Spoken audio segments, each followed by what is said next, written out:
खबर आ रही है। मशहूर फिल्म समीक्षक जयप्रकाश चौकसे का निधन हो गया है। 83 साल की उम्र में जयप्रकाश चौकसे का निधन हुआ है। तो लंबे समय से बीमार चल रहे थे चौकसे और आज सुबह करीब 8:15 बजे चौकसे ने अंतिम सांस ली है।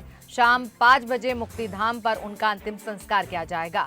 तो पिछले हफ्ते ही लोकप्रिय कॉलम पर्दे के पीछे की अंतिम किस्त लिखी थी। जयप्रकाश चौकसे की आखिरी लेख की हेडलाइन थी, ये विदा है अलविदा नहीं। तो कभी विचार की बिजली कौंधी तो फिर रूबरू हो सकता हूं, लेकिन संभावनाएं शून्य है। तो यह आखिरी शब्द रहे जो उन्होंने लिखे थे। आपको बता दें कि मशहूर जाने माने फिल्म समीक्षक क्रिटिक जयप्रकाश चौकसे का 83 साल की उम्र में निधन हो गया है। उन्होंने इंदौर में आज अपनी आखिरी सांस ली है। पिछले कुछ दिनों से चौकसे बीमार चल रहे थे और इस पूरी खबर पर हमारे न्यूज हेड शरद द्विवेदी साहब जुड़ गए हैं। उनसे हम बात करेंगे। शरद जी, क्या कुछ कहेंगे आप? बहुत दुखद खबर है शाहिदा, और एक ऐसे फिल्म को डिवोटेड पर्सनैलिटी जिन्होंने एक अखबार में करीब करीब 2.5 दशकों तक अपना एक कॉलम लगातार लिखा, और वो भी मध्य प्रदेश ही नहीं, देश के एक प्रमुख अखबार में, दैनिक भास्कर की हम बात कर रहे हैं। और दैनिक भास्कर के जो प्रबंध संपादक हैं, उनको अभी ज्यादा नहीं हुआ, 4-5 दिन पहले की ही बात है, जब उन्होंने फ्रंट पेज पर, किसी भी कॉलमनिस्ट के लिए ये बहुत बड़ा ऑनर होता है कि उस अखबार का मालिक, प्रबंध संपादक ये बात कहे प्रथम पेज पर खुद अपनी कलम के जरिए कि हमें बहुत दुख है कि वो कॉलम जिसको पाठक इतने इतने वर्षों से पढ़ते चले आ रहे हैं, उनकी स्वास्थ्यगत समस्याओं के चलते अब वो कॉलम कंटिन्यू नहीं हो पाएगा, और हम उनको शुभकामनाएं देते हैं।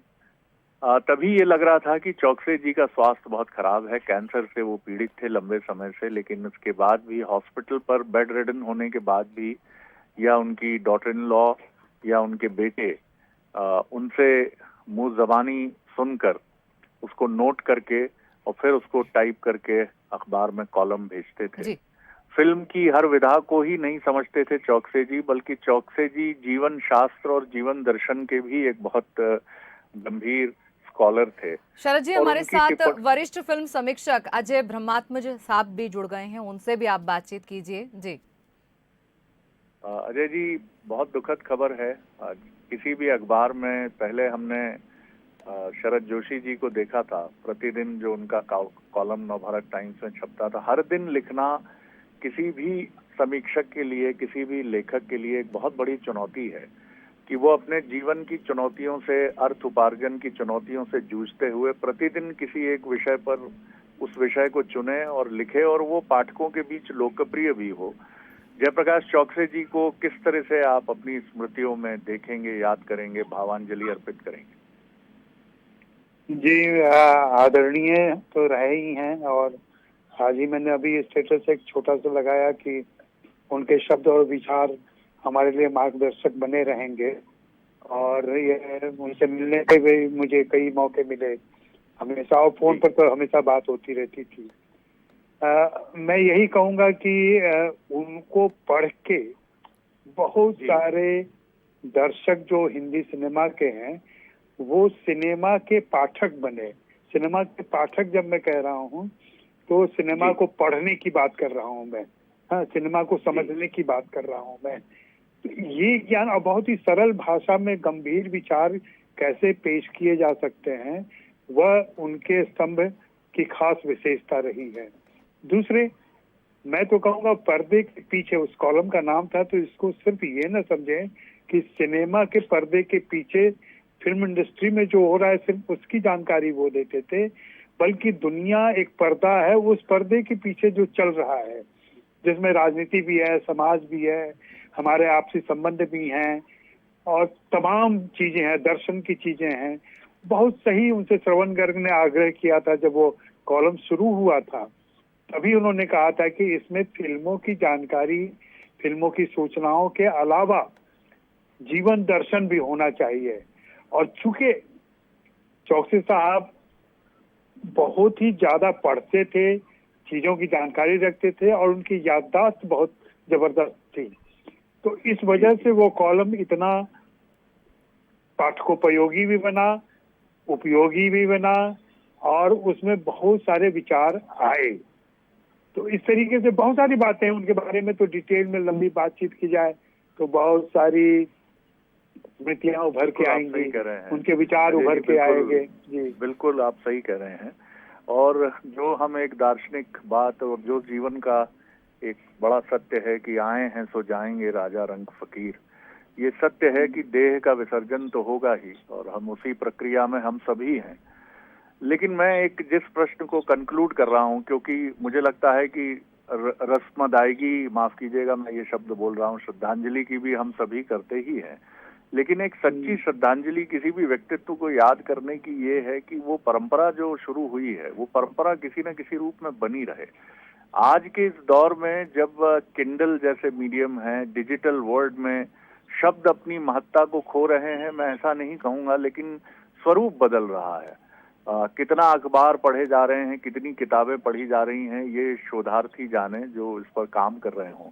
लेकिन नई पीढ़ी में नए जयप्रकाश चौक से तैयार हों 30 साल के, 28 साल के, और उतनी रुचि से लिखे पढ़ें, क्या इसको लेकर हमें बहुत संगठित तौर पर सोचने और अपने इंस्टीट्यूशंस में प्रोविजन करने की जरूरत नहीं है? बिल्कुल जरूरत है, लेकिन ये ऐसी चीजें हैं कि जिसमें आप छड़ी लगा के या समझा के बुझा के तैयार नहीं कर सकते। ये स्वयं अंदर से अंतर प्रेरणा पहले होती है और फिर निश्चित रूप से एक प्लेटफॉर्म मिलता है। सबसे बड़ी जिम्मेदारी इसमें लेखकों से ज्यादा, हर लेखक में ये क्षमता है, निरंतरता है, लेकिन उनको प्लेटफॉर्म नहीं मिल पा रहे हैं। आज की स्थिति सबसे दुखद ये है। अगर आज कोई दैनिक कॉलम लिखना चाहे तो उसको शायद ही मौका मिलेगा और उसको उदाहरण दिया जाएगा कि आप चौकसे साहब की तरह लिख पाएंगे क्या। मेरा ये कहना उन संपादकों और अखबारों से होगा कि चौकसे साहब को बनने में 40 साल लगे थे जब उन्होंने कॉलम लिखना शुरू किया था। 26 साल पुराना उनका कॉलम था, तब उनकी उम्र लगभग 50 पे पहुंच चुकी थी। तो क्या हम ऐसे लेखक तैयार करने के लिए राजी हैं? अगर नहीं है तो फिर ये उम्मीद करना बेकार है। दूसरे, मैं चाहूंगा कि इतने तमाम मीडिया इंस्टीट्यूट खुल गए हैं, मैं चाहूंगा कि कहीं एक चौकसे पीठ बने जहां पे चौकसे साहब के लेखन को संग्रहित किया जाए, उनका संकलित किया जाए, उनका एक प्रतिनिधि पाठ बने और उसको पढ़ाया जाए कि हिंदी फिल्म पत्रकारिता का यह पहलू जो है, जिसको सबाल्टर्न भी कह सकते हैं, उनका लेखन एकेडमिक नहीं होता था, उनका लेखन अखबारी भी नहीं होता था। इन दोनों के बीच में एक किस्म का लेखन था, उसके बारे में लोगों को बताया जाए कि यह लेखन कैसे संभव हो सकता है और यह उनके स्तंभों से ही सीखा जा सकता है। इसलिए मैं चाहूंगा कोई पीठ आगे बढ़ के, माखनलाल चतुर्वेदी विश्वविद्यालय है भोपाल में, वहां इस तरीके की शुरुआत की जा सकती है। आपने सर बहुत बड़े मेरे प्रश्न का जो मेरे मन में था, जिसका उत्तर मैं भी नहीं ढूंढ पा रहा था, उसका आपने जवाब दे दिया है। सबसे महत्वपूर्ण बात तो ये है कि उनके लेखन के शिल्प का आपने जिक्र किया। मैं भी उनका पाठक रहा और मैं महसूस करता था कि सिनेमा जगत से वो सीधे दर्शन शास्त्र की तरफ जाते थे और फिर हकीकत की कठोर और खुरदरी जमीन पर उतर आते थे, और ये तीनों बिंब समेट कर वो लिखते थे। तो हमें कई बार ऐसा लगता था कि हम आसमान से सीधे जमीन पर गिरा दिए गए हैं, या कई बार हमें लगता था कि हम आदर्श के चरम से रूबरू हो रहे हैं। लेकिन ये तभी संभव होगा जब अखबारों में, ये सुधीर अग्रवाल जी के लिए भी एक बहुत बड़ा दायित्व है जो उन्होंने निभाया है, और अब उनको ही गढ़ना होगा। फिर एक किसी दैनिक प्रतिदिन के कॉलम के किसी एक कॉलमनिस्ट को मौका देना होगा, क्योंकि आगे बढ़ाना होगा इस परंपरा को, और जितने पत्रकारिता संस्थान हैं उनको भी ये चुनौती लेनी होगी। सर, बहुत प्रिसाइजली आपने न सिर्फ भावांजलि दी बल्कि एक मार्ग भी सुझाया है। बहुत शुक्रिया करता हूं अजय जी आपका। शाहिदा जी, शरद जी आपका भी बहुत बहुत धन्यवाद। और हम बहुत ही दुखद तौर पे ये जो खबर है वो साझा आपके साथ कर रहे हैं कि प्रसिद्ध फिल्म समीक्षक जयप्रकाश चौकसे का 83 साल की उम्र में निधन हो गया है। उन्होंने इंदौर में अंतिम सांस ली है। 4 दिनों पहले ही उन्होंने अपनी लोकप्रिय कॉलम पर्दे के पीछे में एक लेख भी लिखा था।